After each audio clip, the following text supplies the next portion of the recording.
If you have ever felt stuck on how to keep creating content and where the ideas need to come from, this is definitely the podcast that you need to listen to. We're going to go over some great templates that you can utilize today. Come listen.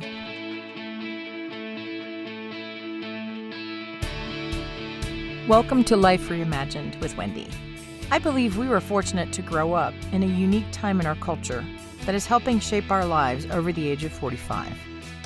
We are redefining what our lives are like today and pushing the boundaries of what a 45-year-old, a 50-year-old, a 65-year-old, or years young and true adventurer really looks like.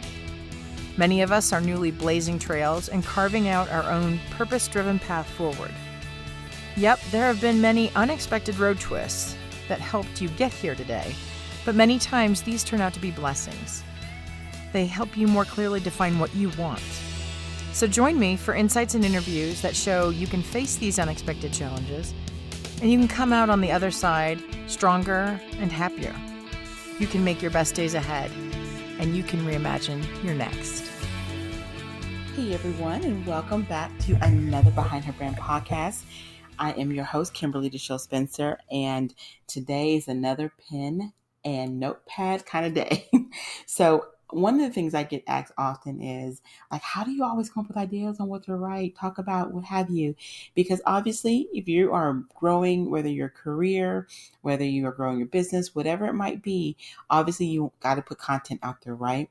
So if you feel stuck, like I have no clue what to blog about, I have no clue what to write about, Kim, I don't know what I need to put out there right now. I feel like I am tapping dry. So I want to give you several different kickoff points, if you will, on different things that you can write about. And these are going to be a lot of fill in the blanks. Okay. So you can fill it up in terms of however your audience responds, whatever information they need, etc. So we are going to jump right on in. So a lot of times people love numbers when it comes to titles. If you ever read something that says 10 ways to do something, 5 ways to do this, top 3, this, that, and the other, or how-tos, and we'll go into titles in another podcast a little bit more detail, but I'm going to give you some that really deal with numbers, how-tos, things of that nature, because people love to know a quantitative amount of advice going to be given. They love to see, okay, I'm going to get 3 new ideas. I'm going to get 5 new ways of doing something. That draws the eye in. So when you're trying to write a new piece, a new blog, or something of that nature, consider using something that quantifies what you're getting ready to share. Like, for example, 10 creative ways to make your fill in the blank even better. It doesn't have to be 10, it can be whatever number, but 10 creative ways to make your fill in the blank even better. 5 lessons that have changed the way I fill in the blank. Now, the numbers I'm going to be giving in these examples, remember, change them out. You can say 2, 3, whatever the number is for you, you can change them out. 10 mantras to help you survive. Fill in the blank. 10 people who do fill in the blank better than anyone else. Now, I'm going to pause here. I'm going to give some more, but this is a great way you can say 10 people who bake better than anyone else. And this could be a great blog about people that you know that are really masterful at what they do. Or as another example I gave when I said it could be 8 creative ways to make your sewing even better, make your branding even better, make your writing even better. You see, you just keep filling in the blanks, okay? 10 questions to ask yourself before you fill in the blank. 9 people who do, I did that one already. I have a whole list of things here I wanted to kind of give you guys. But 10 quotes to inspire you to fill in the blank. 10 reminders for times when you're feeling like, and fill in the blank. It could be 10 reminders when you feel like giving up, when you feel like wanting to explore a new territory, when you feel like you need an adventure, like fill in the blank, whatever is the best fit for you. Okay. 5 reasons to give fill in the blank another shot.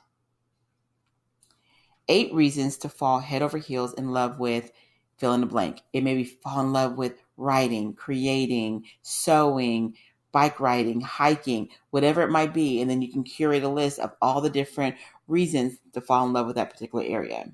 Okay. 10 simple ways to spruce up your fill in the blank. 9 things I love about fill in the blank. Okay. 10 terrible mistakes I made while fill in the blank and what I learned from each one.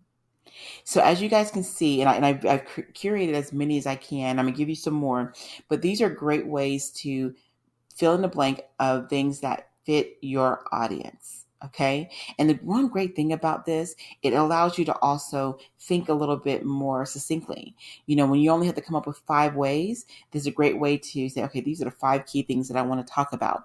And here's a side note. When you're creating these blogs, if you have a podcast, these can go in your podcast.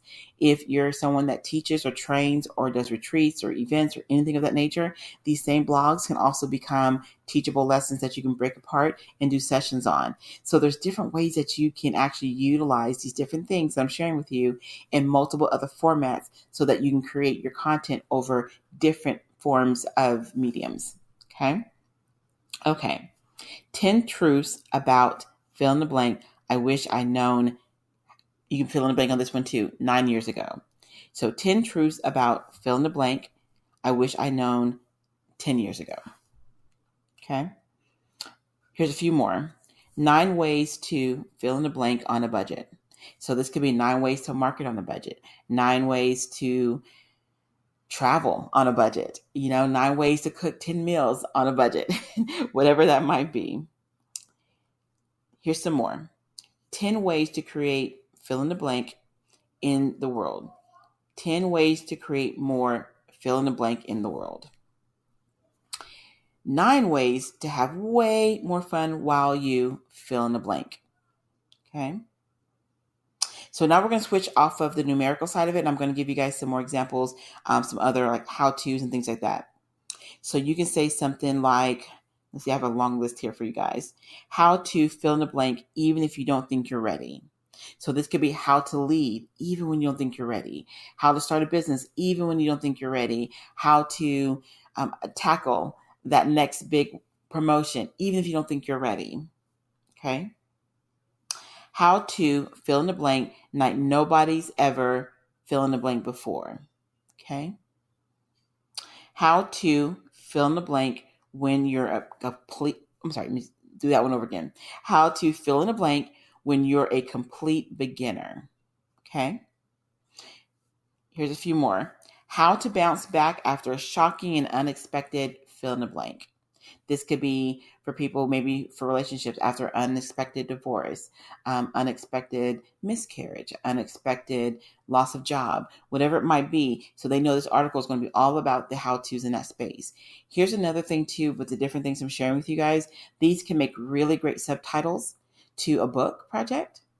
Yeah, I've seen some people take some of this and switch it up a little bit and then make it a subtitle to the core of a book. So as you can see, there's different ways you can use these different areas to create multiple contents across the board. So I'm going to give you a few more, okay?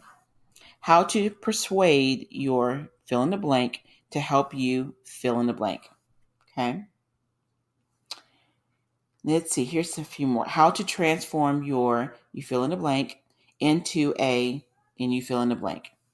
How to transform your business or actually your career into your own consulting business, stuff like that.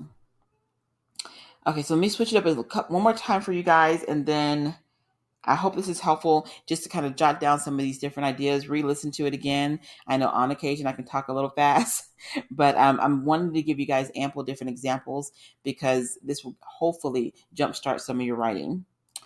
Okay, read this. This is another example. Read this the next time you're doubting your ability to fill in the blank. Read this the next time you're ready to give up on fill in the blank. Let's see. The number one question that every fill in the blank asks me. The 10 best decisions I've ever made about fill in the blank. Okay. Again, remember you can switch out the numbers. Let's see. The downside of fill in the blank and how to do it differently. And let me give you guys just a couple of more. I have a list of over 100 of these, and I just wanted to give you guys a few here. Here's another one. Why fill in the blank matters to me. Okay. Why being fill in the blank is a surprisingly great idea. Let's see. And why you should get out of your own way and fill in the blank already. This could be a great one where you can say, why should you get out of your own way and start your business already? Or why you should get out of your way and start that retreat already. Whatever it might be, and then your blog would be a listing of all the different reasons why they should start. So I hope some of these were helpful to you, just to kind of give you some ideas. The key is, one, putting numbers in the title is really cool and very effective. Another thing is that when people know they're getting ready to get a list of some ideas, they're going to lean their ear, they're going to lean their eye a little bit more to what you're sharing and what they're hearing. When you're leading with your title with a how-to, that is always going to be a really great attention getter, if you will, because people are always looking for how to do something. They're always wanting to know, what do I need to do? So if you teach people about leadership and you teach people about weight loss or wellness or what have you, put how-tos a lot in your article titles, your blog titles, podcast titles, even your training titles, and it'll grab their attention more. And that way they know, okay, when I hit this to listen or I click this to read, I'm going to get some information on how to accomplish whatever it is that you filled in the blank with. They know that's what they're going to get that content for. So this is a great way, guys. Spend some time kind of downloading, creating your own list of different fill in the blanks, if you will. And when you do this over and over and over, you'll find that you're going to keep creating fresh and engaging content, because you can always change out the numbers and you can always change out the other piece of it. You can say 3 ways to effectively build your leadership team, or maybe in the next quarter, it might be 5 ways on how to grow into a leadership position. You see, when you change the number to change the other fill in the blank, you can keep your information and your content fresh. Okay, so I hope this was helpful for you. And again, you guys know I love the feedback. So join us over on www.behindherbrand.net. And we also post all of our podcasts on our Facebook page. And you can also share your ideas or share your feedback, if you've been implementing them, what your results have been. You can also share that on there and we can actually respond back to you and engage with you. It's a great way for us, again, to just know if this has been very helpful for you. Thank you guys again for joining us, and I look forward to seeing you guys again on another podcast. This is Kimberly DeShields-Spencer with Behind Her Brand Podcast.